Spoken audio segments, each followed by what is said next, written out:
Imagine a situation. You are the one who prepared the entire presentation, but your boss asked somebody else to present and deliver it on the board meeting. Has it ever happened to you? And have you wondered why? It is primarily because possibly your boss thinks that you're not as good as your colleagues when it comes to presentation, when it comes to English language communication, especially at workplace. You're somebody who prefers to actually work on the presentation but does not deliver it. And because of that, your colleagues get all the wah-wah, all the claps, all the thumbs up, all the wooing, etc. If this has happened to you, it is time for us to change the game. Ladies and gentlemen, my name is Hridhaan and I welcome you to this wonderful lesson that we have, which will help us improve our communication skills by making use of smart English phrases for office.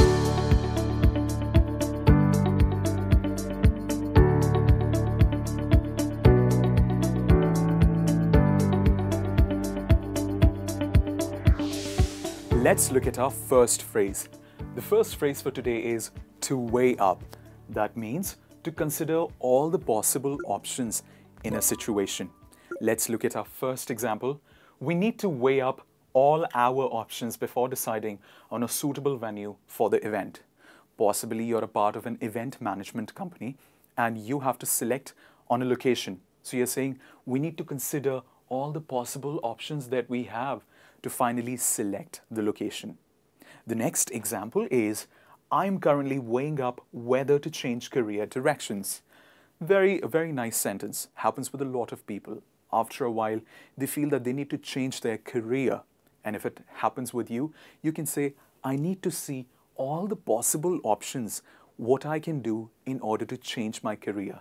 I need to weigh up. That was the first phrase. So instead of saying, consider possibilities or think carefully, you can say to weigh up. Let us quickly move on to the next one that we have in the list. The next phrase is stem from the fact. Instead of saying the reason of doing something is this, you can say it stems from the fact that. Stem from the fact is used to talk about the cause of something, the reason of something, why something happened. Let's look at it. An example. The cut in salary stems from the fact that our sales went down owing to COVID-19. It happened with a lot of businesses, isn't it? There was a lot of cut in the salary. And why was there a cut in the salary? It stemmed from the fact that the business went down, the sales went down because of the COVID-19 pandemic. The next example is, our success stems from the fact that we have built a solid team. The success of our business stems from the fact, the reason of that is because of our team. This was the reason of talking about it. Instead of saying it is the reason, you can say it stems from the fact. Make sure that you make a part of it in your daily life and use it in daily conversations. Blue sky thinking, a very nice phrase which basically means thinking out of the box.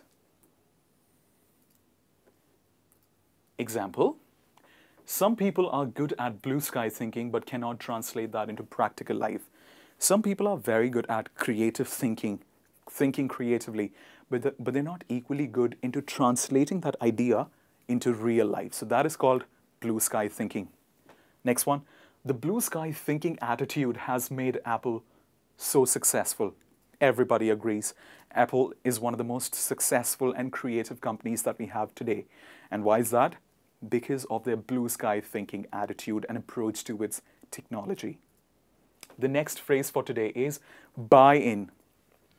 That means to agree with your opinion especially by everybody in the room basically.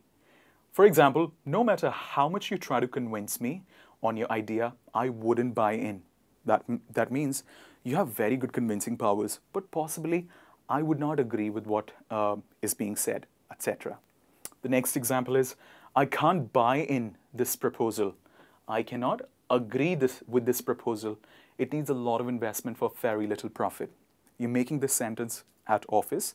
Probably you're talking to a financial advisor and you're saying that I cannot agree with the agreement because It needs a lot of money for me to give, and the profits are not very good. Null and void. Null and void basically means a contract or clause. Clause means a part of a contract that is invalid. That means that is not right anymore. For example, the change in the clause makes the previous agreement null and void. That means the change in the part of the agreement now makes the entire contract invalid, null and void. There are a lot of situations when at office we talk about something that is invalid, something that is not right anymore. In that case, you can talk about the argument presented by somebody or the contract, any contract, as null and void. The next example is, because of corruption during the election, the results were declared null and void. Very nice sentence. Basically talking about that there was some corruption, bad things that happened during the elections. And that is why the parliament declared the result of the election as invalid, means not right, which is expressed as null and void. Let's look at the next phrase for today, and that is counteroffer. And it means an offer you make in response to an offer made by another party. For example, to purchase the domain name, the brand made a counteroffer of $700 million. Possibly there was a brand who wanted to purchase a name of another brand because they really liked it. So they made a counteroffer of $700 million.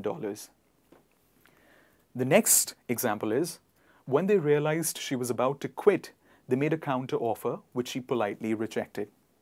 That means they were attempting to stop her to not to go, and she rejected that instead of the counteroffer. Let us look at the next vocabulary, and that is consensus. It means an idea or opinion that is being agreed by everybody, that's been agreed on by everyone. For example, the consensus was that the company needs to invest more in digital marketing.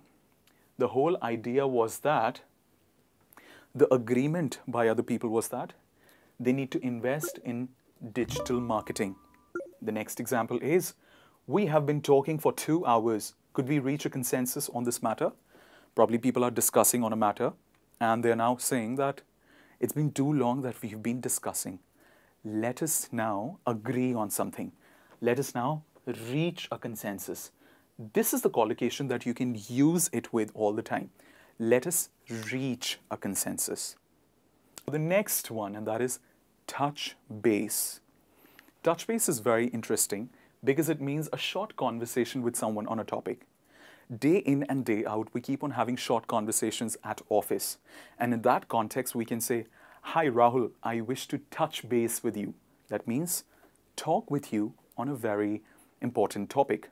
The next one example is, Sheila needs to touch base with the boss to complain about Mark's behavior.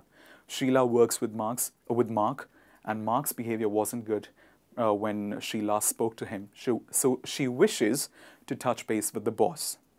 The next example is, I just wanted to quickly touch base with you.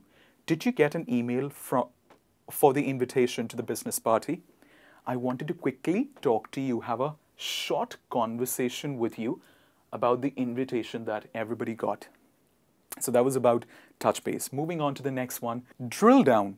It means to look for a more detailed information on a website. It has 2 meanings. Either it could be to look for an information, or it means to examine a plan. For example, after a lot of consideration, we drilled down to Mumbai as the destination for our business. That means we examined a lot of plans, we thought about it quite in depth, and finally selected Mumbai as the next location for our business. So we drilled down to Mumbai. The next example is, you don't need to drill down on the website to find the payment link. It's on the home page. A lot of times, for example, if you're on Amazon or Flipkart, you're looking for where to pay. So you're being suggested, don't look in depth on the website. It's right there on the main page of the screen. So that is drill down. Let us look at the next and the final one in the list for today's phrases at office that we can use, and that is helicopter view. Very interesting phrase, which means a quick overview of a report or idea or presentation, document, etc. It's a quick overview. That means you just look at it. It is quite similar to the bird's eye view. Just looking at it, flipping through it, that's called a helicopter view. So instead of saying look at it quickly, you can say have a helicopter view at it. For example, the boss called me to have the helicopter view of the presentation I had made for the board meeting. So I was asked to look at it one more time, quickly flipping through it. And the last example for today is her role as a manager is to take a helicopter view of how the business is managed. So she's somebody who looks at the office and has a bird's eye view of how the things are going on at office. Ladies and gentlemen, this was all about all the smart ways in which you can express yourself and refine your communication skills at office to not be that person who's always preparing it, but also be somebody who's presenting it as well. Thanks again for watching this lesson. If you liked it, share it with your colleagues and speak better English. Thank you very much again. Take good care. I'll see you soon.